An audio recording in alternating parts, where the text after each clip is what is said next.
Money has changed significantly in the last 60 years. Credit cards first came in the late 1950s, but they would not see widespread use for decades.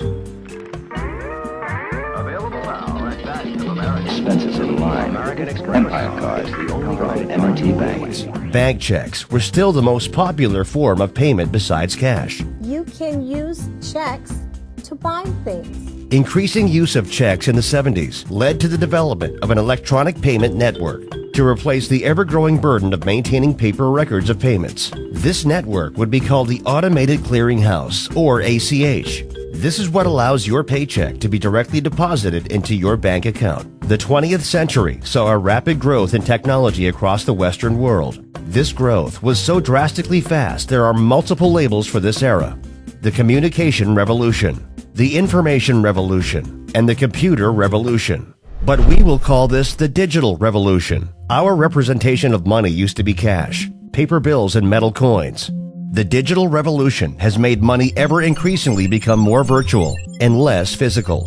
In fact, today, only 8% of the world's currency exists in a physical cash form. Paper money used to be just a representation of the historical money that is gold, because gold has high intrinsic value. This was called the gold standard and was ended for the United States dollar in 1971. With the invention of the internet came some attempts to return to gold-backed currency by representing gold digitally. Two of such attempts were called e-gold and gold money. Though money had become more digital in the late 1900s, there still was not a strictly digital-only currency until the DigiCash company was started by David Chaum in 1990. The new currency was rightly named eCash. eCash, however, did not gain much use. Only one bank in the United States implemented the currency, and just a handful worldwide. And Mr. Chaum's company went bankrupt by 1998. By this time, the internet had spread to over a quarter of U.S. homes. Multiple digital currencies came and went. Government regulation caused currencies like e-gold, gold money, and Liberty Reserve to cease progress. No digital currency created yet was safe from censorship. During the course of this inquiry, we've examined the issues and potential risks and threats that virtual currencies pose. Then came 2009. Bitcoin is the first virtual currency to not have a central point of failure. Most importantly, it is resistant to government force. Bitcoins protect your privacy. But don't forget to pay your taxes. Its entire system is distributed and thus impossible to pinpoint and shut down. If the United States wants to block money from going to WikiLeaks, where do they go? Well, they go to PayPal's, Visa, MasterCards of the world and put pressure on them there. With Bitcoin, there's none of that. There's nobody in the middle to go after. It is able to achieve this feat through cryptography, which is basically a fancy word for secure communication. The software, of course, takes place via the internet. As it was designed, a distributed network of voluntary users provides the service to maintain the Bitcoin software system.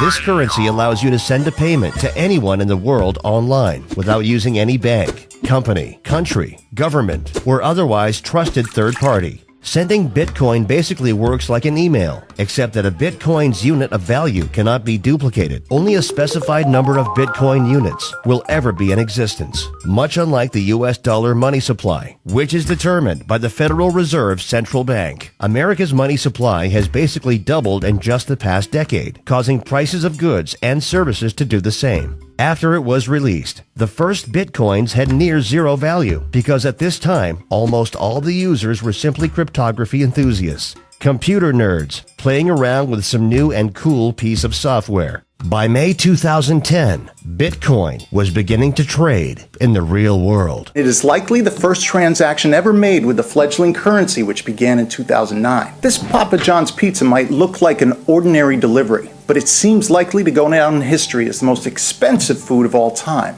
A member pleaded to the community for someone to provide him with 2 pizzas delivered to his residence for his payment of 10,000 Bitcoins. This simple dinner, and perhaps a little leftovers, cost the equivalent in Bitcoins of what would come to be worth over $10 million by December 2013. This is how fast Bitcoin has increased in value, or rather, how fast the increase in its number of users and recognition has been. Mein Führer, Steiner konnte nicht genügend Kräfte für einen Angriff massieren.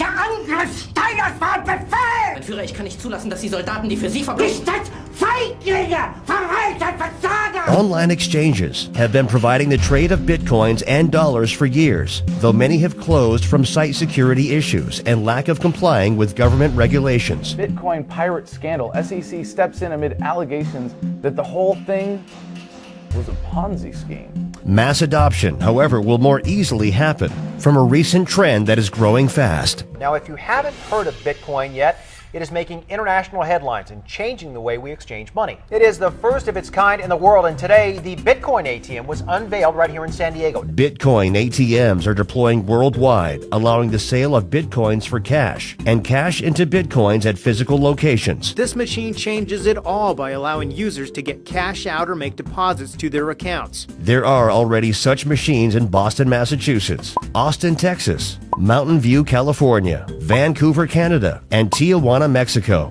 Bitcoin is like the internet in 1994. Few people used it, and even fewer knew how it worked. But it would go on to revolutionize nearly every industry in the world. Digital currencies are set to revolutionize money. Bitcoin is such a versatile software that hundreds of copycat spin-offs have already been created, including Litecoin, Dogecoin, and even Aurora Coin, the cryptocurrency introduced and distributed equally to all citizens of Iceland. It appears that 2014 is the year of Bitcoin and digital currency. The future. You know, I really think digital currency is more about freedom. And if you have your own wealth and control your own wealth, it's about freedom. It's not about anything other than that, really. We'd like to give you a free report on Bitcoin and digital currencies. Go sign up at crushthestreet.com/Bitcoin to download this report. This report will give you more on the history, how to use it, and why you should use Bitcoin to have more control over your wealth.